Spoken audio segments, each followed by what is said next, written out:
안녕하세요, 로파행입니다. 여러분은 전통시장 자주 가시나요?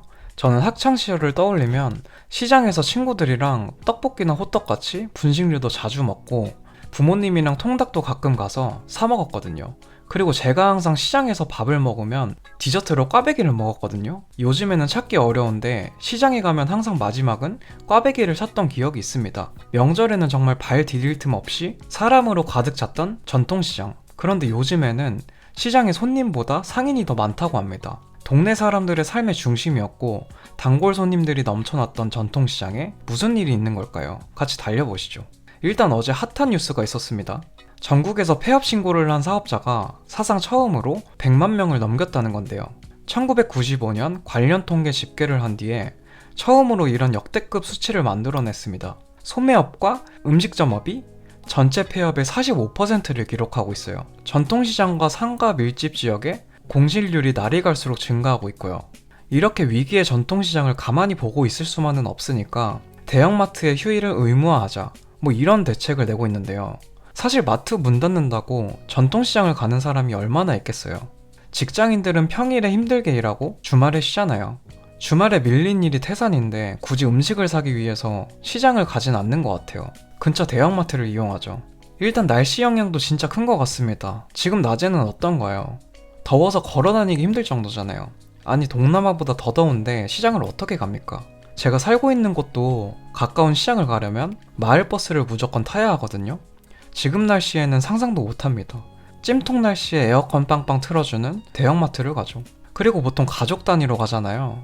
대형마트를 가면 가장 먼저 카트를 이용하시죠. 편하게 쇼핑하기 위해서 가장 좋은 방법인데 시장에서는 길도 좁고 카트를 이용할 수 없으니까 모든 면에서 어쩔 수 없이 재래시장이 점점 젊은 세대에서 잊혀지게 되는 겁니다. 이마트와 홈플러스, 코스트코 같이 대형 유통업체가 급속히 확장된 건 2000년대 초예요. 넓은 주차장에 쾌적한 쇼핑 환경, 그리고 카드 결제가 가능하고 다양한 상품을 한 번에 찾을 수 있잖아요. 심지어 포인트도 적립할 수 있으니까 알뜰한 소비자들에게 너무나도 좋은 마케팅입니다. 그러다 보니까 전통시장은 좁고 주차도 어렵고 여러 이유에서 소비자들의 발길이 끊긴 거죠. 시장은 보통 번화가에 위치해 있잖아요. 시장을 이용하지 않는 사람들도 저렴한 공영주차장을 이용하다 보니까 가끔 가더라도 주차 생각하면 좀 막막합니다.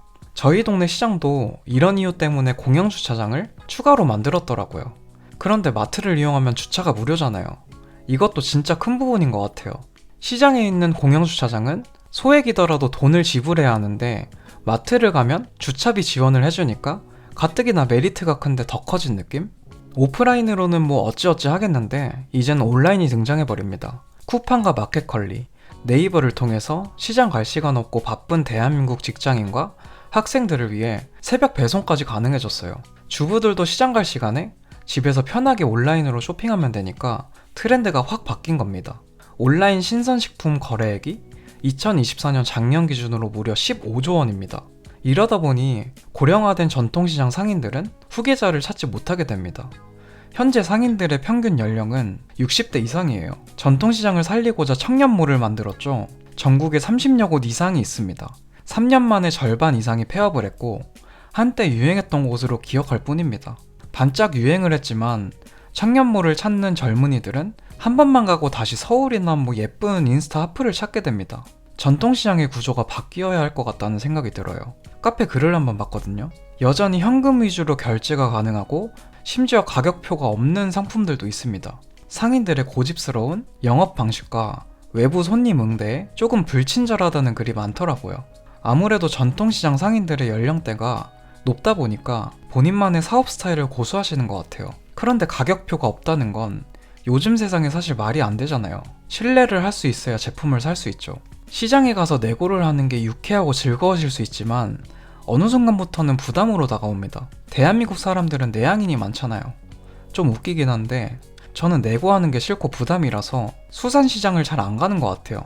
좀 민망하기도 하고 정찰제로 딱 쉽게 알아볼 수 있으면 갈 것 같은데 말이죠. 과거부터 해오던 방식을 고집하면서 변화를 받아들이지 않는다면 도태될 뿐입니다. 전통시장이 변해야 상인들도 살지 않을까요? 지금보다 좀 더 개선된 지역의 체험과 먹거리를 시장에서 할 수만 있어도 젊은 사람들이 유입이 될 것 같은데 말처럼 쉬워 보이지는 않습니다. 그리고 전통시장, 재래시장 이름만 들어도 젊은 세대들은 위생이 괜찮을까라는 생각이 가장 먼저 떠오릅니다. 실제로 맘카페에 위생을 검색해보면 가장 많은 키워드가 전통시장입니다.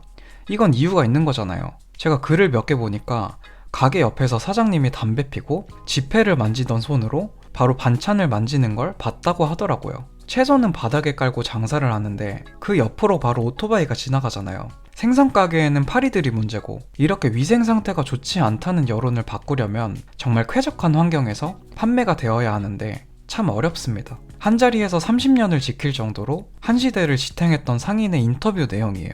예전에는 아이들 학교 보낼 정도는 매출이 났는데 요즘에는 하루에 2만원 팔고 문 닫을 때도 있다고 합니다. 남편과 같이 1993년부터 서울에 위치한 전통시장에서 반찬을 팔기 시작하셨어요.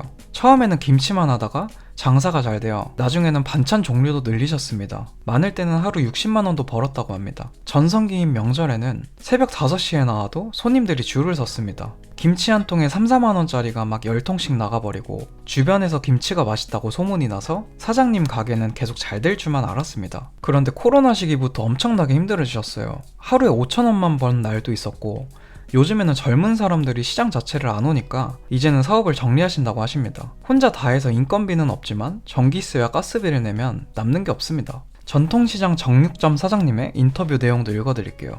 이 사장님은 22년 장사를 하셨고 이제 폐업을 결정하셨다고 합니다. 도축업을 하시다가 시장에 가게를 하나 냈다고 하는데요. 삼겹살이 그때만 해도 100g에 900원이었는데 지금은 2,500원이 넘는다고 합니다.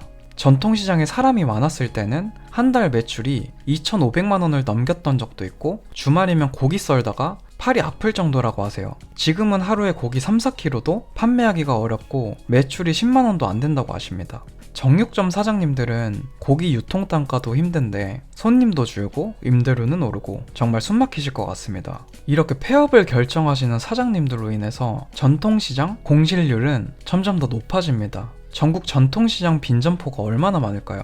2023년 기준으로 23,000개입니다. 전체 전통시장의 점포 10%가 공실인 셈이에요. 이렇게 높은 공실률과 빈 상점가를 채우기 위해서 노력을 하고 있지만 뾰족한 방법이 현재까지 나오지 않은 상황입니다. 대형마트가 너무 잘 돼 있고 상대적으로 전통시장에 사람들이 안 가기 시작한 걸 이렇게 규제로 조절을 하겠다? 이건 너무 실효성이 없어 보입니다. 저 같으면 대형마트를 주말에 이용 못하게 되면 어떻게든 평일에 이용을 할 것 같거든요. 그게 아니면 쿠팡으로 시켜버리면 되고요. 장을 안 보면 되는 문제지 제가 직접 재래시장을 갈 정도로 메리트가 없다는 겁니다. 소비자들은 메리트가 있으면 어떻게든 움직입니다. 음식점을 예를 들어보면 정말 맛있는 맛집들은 찾아가잖아요. 찾아서 줄을 1시간씩 기다리더라도 어떻게든 그 맛을 경험하려고 가는 건데 마트라고 생각하면 메리트가 가격 아닌가요? 만약에 재래시장을 가는 게 조금 힘들더라도 가격적인 메리트가 크거나 맛이 좋거나 하면 무조건 사람들이 찾아갈 겁니다. 그리고 전통시장에서 줄 서서 먹는 맛집들의 공통점을 한번 찾아봤거든요. 일단은 가격이 저렴하다는 거예요. 대한민국 사람이라면 모두가 좋아할 만한 메뉴인 만두 또는 칼국수 이런 메뉴들이거든요. 맛도 메리트가 있는데 가격까지 저렴하니까 계속 생각이 나는 거죠. 친구들을 만나서 가볍게 점심으로 주말에 먹기도 하고 일단은 접근성이 좋잖아요. 다음 달에 제가 부산 해운대로 놀러 갈 생각인데 그 지역의 전통시장을 한번 가보려고 합니다. 다시 시민들이 시장을 찾을 수 있도록 좋은 후기가 가득했으면 좋겠습니다. 재밌게 보셨다면 구독 부탁드립니다. 감사합니다.